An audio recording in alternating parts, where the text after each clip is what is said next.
сентября 1940 года в Ленинградский институт имени Островского прибыла Якутская национальная студия в составе 32 человек. Большинство из них учились хорошо, успешно сдавали зачеты и экзамены. В студии лидировали староста Исай Попов и его помощник Егор Мыреев. Из дневника старосты мы нашли эти строки. 1 мая 1941 года во время первомайской демонстрации на Дворцовой площади мы станцевали наш национальный осохой. Запевалой был Гоша Мыреев. О нем мы сегодня и поговорим.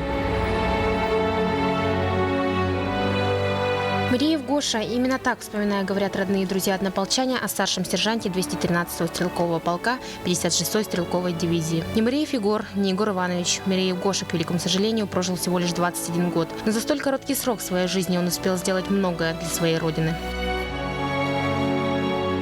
Он был третьим ребенком в семье. В основном это были у него сестры, и потом еще был младший брат.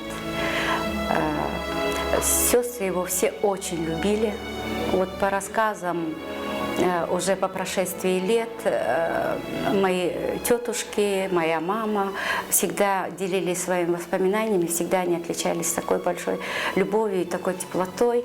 И всегда рассказывали о нем такие интересные моменты. Он такой был человек очень неординарный и отличался каким-то таким особым отношением к жизни.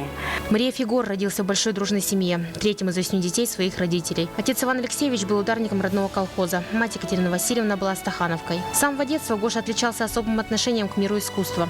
Знал наизусть якутский эпос «Аланхо». Любил петь, танцевать, умел перевоплощаться в роли разных персонажей из пьес якутских драматургов.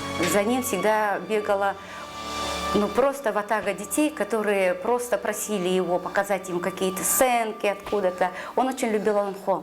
Он знал наизусть Нюргун Батура. Вот такой вот он человек был, очень интересный.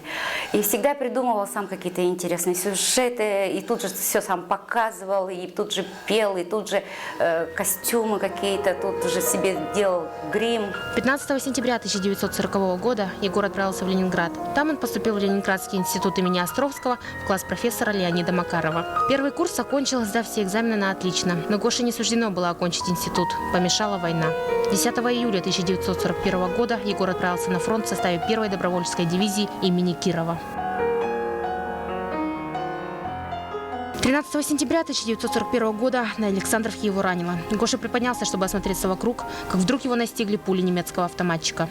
Было раздроблено правое плечо. Лечился он около 3,5 месяца. После госпиталя его хотели списать, но он снова попросился добровольцем на фронт. Однажды Егора пригласили в штаб командиру.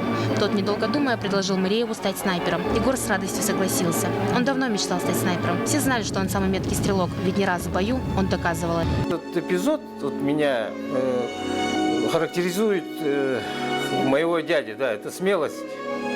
Он никогда не отказывался от любого задания. Егор писал с фронта письма родным. Запечатанные его руками конверты ждали все. Письма, как всегда, были с юмором, очень оптимистичные. В каждом письме обязательно упоминала о надвигающейся победе и о том, как скоро она окажется на родине и будет кушать мамины пирожки. 9 августа 1941 года. С приветом, Гоша Мыреев. Здоров и бодр, весел, как всегда. Жить очень интересно. В армии узнали много нового. Находимся в непосредственном соприкосновении с врагом. Над нами с визгом летят снаряды, рвутся бомбы, где-то строчит пулемет. Немцы все время жгут деревни, оставляя крестьян без домов. Когда это видишь, сильнее нарастает ненависть к врагу. Как хочется поскорее разбить его и спасти людей и урожай. А потом я вернусь в институт, будем фантазировать разные этюды. Мы живем по-мужски в окопе, но переносить эти трудности – наша честь. До свидания, до скорой встречи. Гоша Мыреев. Это его победа. И он за эту победу жизнь отдал. Самое главное.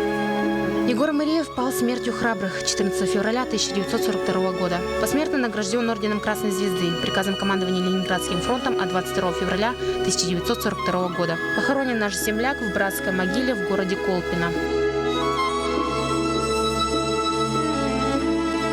Но, к сожалению, Гоша Мыреев не успел стать великим артистом этого театра, а он, как вы понимаете, определенно мог. У него не было ни жены, ни детей, ни внуков. Но в честь о храбром воине, метком стрелке и замечательном человеке в его родном селе Печенчи одна из улиц названа в честь Егора Мыреева. Печенчинская средняя школа Ленского района также с гордостью носит имя старшего сержанта группы снайперов.